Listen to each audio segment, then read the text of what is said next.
Hey everyone, Tim Schofield here from QBKing77.com, here with the Razer Forge TV. Going to do a quick interview and talk about just the TV, Android TV, and the great functionality that Razer has added to Android TV, and maybe the potential futures with Android and Razer in general. Here I'm with Kevin. Thanks for meeting with me. Yes, he's going to go ahead and talk about specs and also just maybe show off what they're going to bring to the gaming market.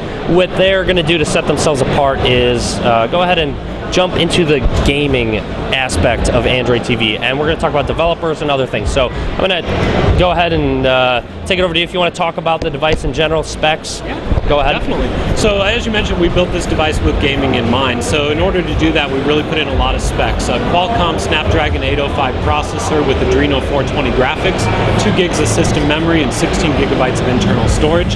From connectivity, we've got Bluetooth 4.1, Gigabit Ethernet, and 802.11 AC wireless.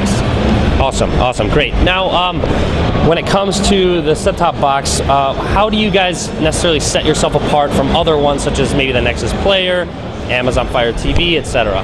Yeah, I think 2 kind of main differentiation points. First is the hardware that we just discussed being so powerful, obviously going to run the top-level Android games available today as well as in the future. The other difference is with the controller that we've developed for Android with the Razer Serval, adding precision control to Android gaming, both on the TV as well as mobile devices. Awesome, yeah. Speaking of the controller, can you maybe go a little bit more in depth on it? Anything about it?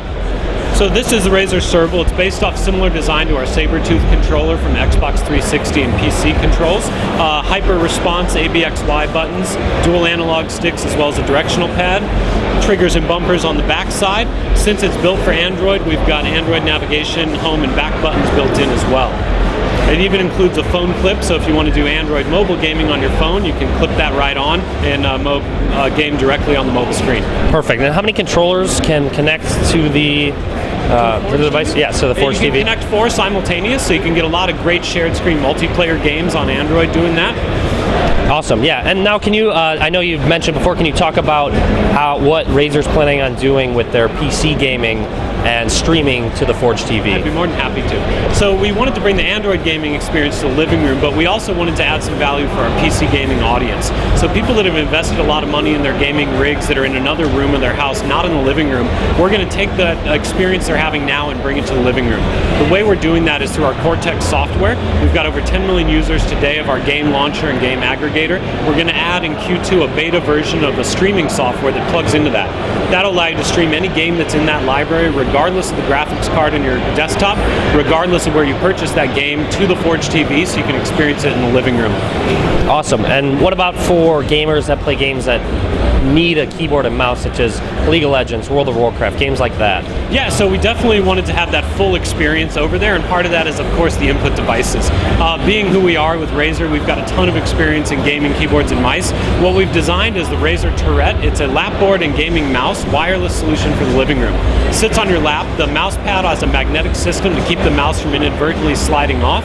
Anti-ghosting gaming keyboard, including navigation for Android, as well as Windows. So not only will it work with Forge TV, it can directly connect to PCs via Bluetooth, or with the included RF dongle if your PC doesn't have Bluetooth. Awesome, that's really cool. Lastly, I want to talk about with the Forge TV and gaming, with Android TV and games, how big is development and how much are developers going to focus on making games for Android TV on the Razer Forge? Yeah, what's great about Android TV is the fact that it's running on the Lollipop platform, right? So that platform spans multiple devices. So people that are developing games for mobile devices are be able to easily port those into the Android TV experience, making sure they optimize it for non-touch and for larger screens and higher resolutions. It's a really quick process for them to get those games onto the big screen.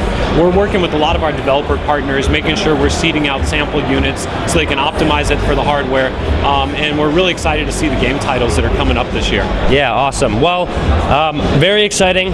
Razer Forge TV, definitely got to check it out. I might actually pick one up for myself. So all you gamers out there, be sure to check it out, especially if you do desktop gaming. Razer's really leading the pack in gaming when it comes to Android TV, so check it out. A lot more CES coverage coming from me. So thanks for watching, guys. Be sure to give it a thumbs up.